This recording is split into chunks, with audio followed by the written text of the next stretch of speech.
Welcome everyone to the first seminar of the new year, and Happy New Year to all of you. Just the announcement about the at the attendance sheet. Make sure you sign it, and if you want to be subscribed to the Digital Classicist mailing list, in case you're not already, leave your email address. And apart from this, I go straight to the speaker, who is Rada Varga, from the University of Cluj-Napoca, and I don't even dare to try to pronounce the name. She will do that. And she's associate researcher at the Center for Roman Studies. She has a PhD in Roman epigraphy and law, and she's presenting today towards a population database for the Roman Empire. And I leave the word to you. Thank you. Thank you, and I want to thank to the organizers for inviting me here today.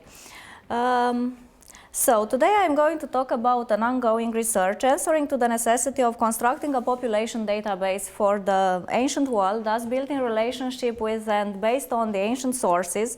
And I will present the Romans one by one metadata in database as it is in this phase. So why is an ancient population database, and especially a functional metadata for it, essential? Because a digital resource focused on individuals would reveal linkage possibilities that otherwise obviously elude us. It would finally give us the complete and accurate image of the Roman attested population, and through codification and standardization, it would offer the most needed overview on all relevant aspects imagined, from epigraphic patterns, religiosity, migrations, onomastic, family data, occupations, everything.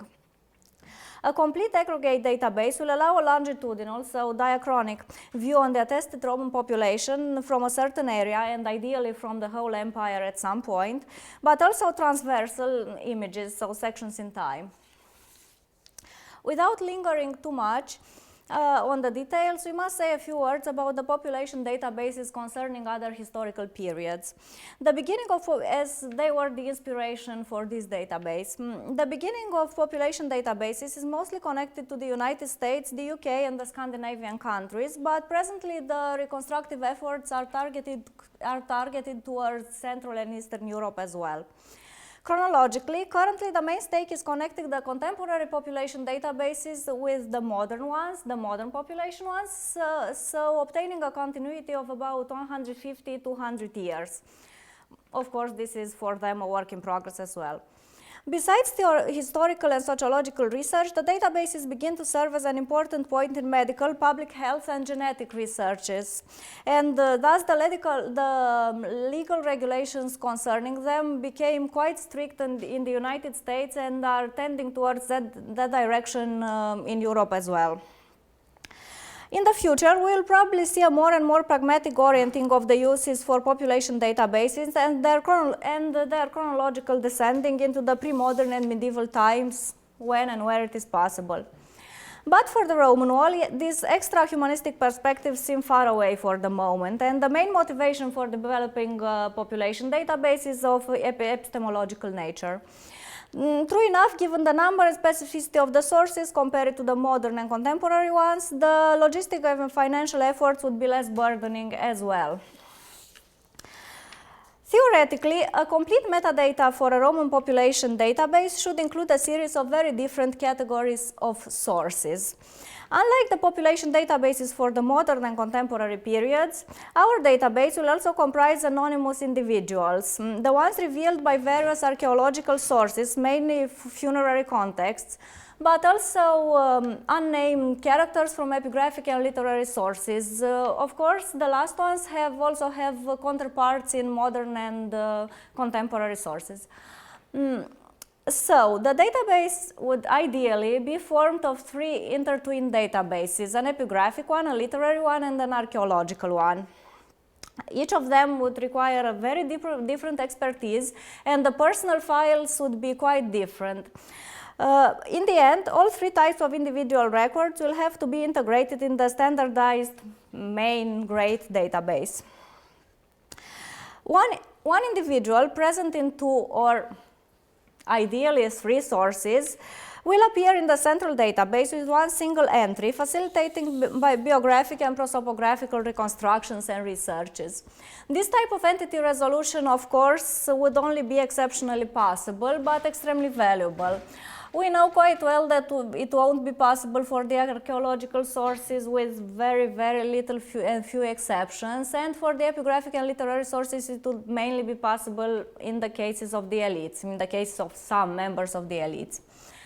But even so. Of course, the complexity of such an enterprise is tremendous and requires specialists of numerous fields and a great amount of work. But we have to start somewhere. And for a start, we began developing a project on the middle classes of the Low Danube provinces and their epigraphic attestations. So, the database that I will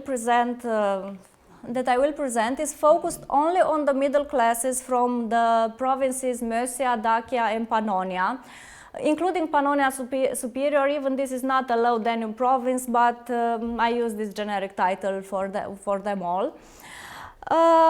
We only have civilians in the database because the military have different status, social status, legal status, and the metadata should be quite different to include them as well. I will come back to this matter later on. The database created in this context and the platform Romans 1 by 1 represent the skeleton of a future complete population database. Before I get to the presentation of the database, do you know how many people lived in the Roman Empire at a given time, so cross-sectionally? The estimations grow from 50 to 120 millions of inhabitants. The older bibliography went somewhere around 55 million inhabitants. Newer demographic researches go up considering 80 million inhabitants the right figure. And I think they are correct. For our provinces, the estimates go from 3 to 6 million inhabitants. So this is cross-sectional. These are the people that lived in the Roman Empire at a given time. Now you can imagine for how many of them we have an attestation, how many of them could be included in a database, even if we would have a complete epigraphic, literary and archaeological database. But we have to work with what we have, of course. In constructing this database, we focused very much on the metadata and making it functional. The architecture of the database is inspired by the modern population databases, starting from the IDS elaborated by this EHPSnet. This is the most sophisticated modern population database, and the metadata is very intelligently constructed. It can be adjusted for all kinds of sources, even for our epigraphic sources. I wasn't decided before coming here if I should present the database or not, but I decided to do it in the end because a more theoretical presentation would have been less useful, I think. And why was I hesitating? Because the database has been online since Saturday. It's on temporary institutional hosting because we had some problems with the compatibility on the domain. And it is very, very much still under construction. I will point out some flaws during the presentation. You will probably see others. I hope they will all be corrected until the end of this month and that it will be functional and on its own domain in a couple of weeks.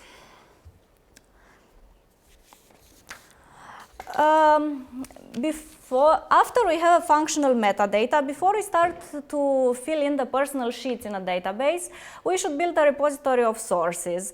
In this case, I more or less have the repository of sources, so I have the inscriptions, all or most of the inscriptions with members of the middle classes from these provinces already gathered. The database was built having three interrelated main tables: personal data, relationships, and inscriptions.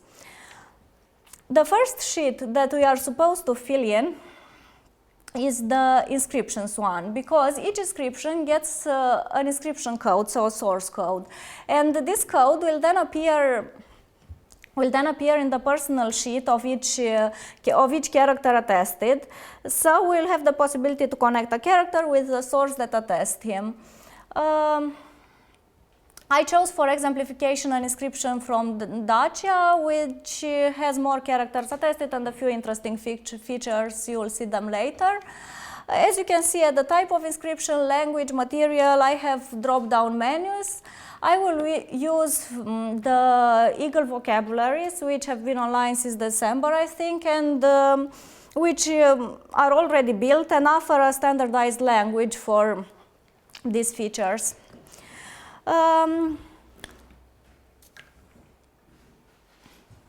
So, we have all kinds of details. The Google Map links, as you can see it, so the georeferencing isn't yet done, but it will be soon enough, and the inscriptions will be placed on the map. I think this will be quite useful. And also I thought it useful to give external links from the great databases, from the Heidelberg database, the Klaus Labi, the Uberat Lupa, I don't know what other relevant databases where the inscription is already registered. And this is how it looks at this point. Then we should fill in the bibliography of the inscription. For this I have list of abbreviations, so the drop-down menus with abbreviations.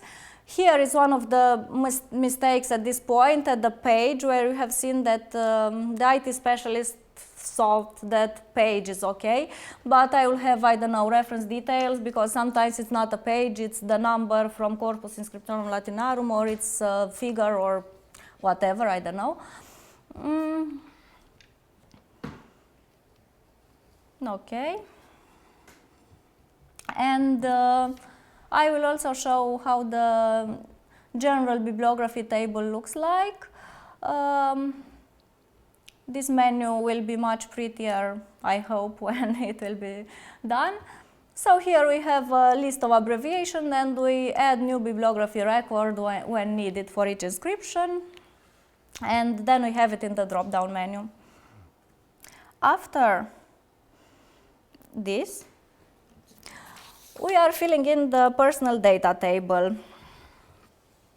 In this case, in the case of this inscription, we have a woman attested for the beginning, Suta Epicadi. As you can see, I have drop-down menus for the data that could be included in a menu of this type, a checkbox for the juridical status, also Origo, Domus, Collegium, Occupation. Of course, many of them won't be filled in. I will come back to explaining the occupation code a little later. And as well the now later checkbox, I will come back to it later. And this is how the person's record looks like after the data has been filled in. Next, in the same inscription, we have attested a man, Ulcudius, the husband of the woman later on presented. As you can see, I also have an agnomen and signum. I don't think I will have signa for these middle classes, but maybe there will be any. Another mistake at this point is the cognomen. It will be cognomen or personal name, of course, because in the case of the peregrines or the slaves, it's not a cognomen, it's actually a personal name. Okay, and the third inscription, the third person attested in this inscription is the daughter of the two. She is one of those anonymous characters from the epigraphic sources, because we don't have her name, of course, on the inscription, but we have an interesting thing, a detail of death. So she was interfecta a latronibus, killed by robbers. There aren't many inscriptions which offer this kind of details, and this is one of the reasons why this inscription was more interesting than others, maybe, to work on. And the last table we will complete is the relationship one. This is quite simple, as based on the personal ID given to each individual automatically by the database, of course, we will solely list the relationship between A and B and A. So Suta is the wife of Ulcudius, which is her husband. This is how it will look like. Okay, as you can see, the relationships have already been encoded, so 102, 101. I have done the encoding on the relationships now at this point because it was more simple than other types of encodings to do, because there aren't so many relationships, and if there will be more, I can simply add them. So I gave codes with 1 for first degree family relationships, with 2 for second degree family relationships, and so on, until we get to the unspecified relationships or unreadable ones, because in some cases we know the relationship was listed, but we cannot read it anymore. One thing I said I would come back to later is the occupations and the occupations encoding. I will try to do this encoding based on the Historical International Standard Classification of Occupations, which is a classification of occupations concerning the occupations attested in Europe from the 15th, 16th century up to the 20th century. I have already begun doing this for Dacia and Mösia, and the results are quite interesting. This historical international standard is abbreviated HISCO, and it looks like this. So we have major groups of occupations divided into minor groups, and this is the code. Then we have unit groups, microgroups, and then the occupation in itself with its code. Of course, this kind of specialization is not possible to do for the Roman world, but in some professions, specializations go quite deep, and we can have numbers with 2, 3 figures. And as I said, the results are quite interesting, and one of the conclusions of this is the fact that we have to do this encoding on occupations on larger areas, because if we only do them on the inscriptions of 1 or 2 provinces, it's not very relevant, and it can be distracting a little. And now the now later checkbox, I said I will come back to it as well, which is actually not now later, it will be only later. As I said, in this database, military personnel won't be included, and as well as members of the elites. But if we have a soldier attested on an inscription and in relationship with a person which should be included in the database, we have to list him somehow in the database as well, even if we don't give all the details concerning him. So this is why I chose this option with a later checkbox, as in we will give full details on this man later. And for now we only register his name. I have chosen an inscription with a soldier as an example. We only give some of the details, as you can see. At the occupation, I put his rank, but I don't know if I will do this, or not, because it's very debated if the Roman professional occupations should be associated with the professional ranks of the Roman army. So we check the checkboxes later and the status, and we have military personnel, and we will have drop-down tables for rank and unit. They haven't been made yet. And so at details, I will simply write his unit. In this case, is an equites singulares. Why was this important to register this man? Because we have in the database, we have already registered his wife, and she was supposed to be in this database, so we needed to have a personal ID for him as well. And this is the relationship sheet between the two of them. So this is more or less the database. Now, after all characters attested in this area will be included, will be introduced in the database, we have to do the standardizing and the encoding. The encoding is very important because it's important in the analyzing process.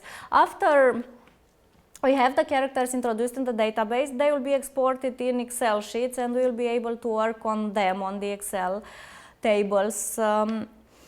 At the point when the database will comprise a few thousand individuals properly recorded and with all the codifications undertaken, we will be able to use such a logical softwares for some of the analysis. I am thinking about Stata, SPSS, Ruby, I don't know, because they haven't actually been tested for ancient individuals. So I don't know which ones will work better, but we will be able to try and see them.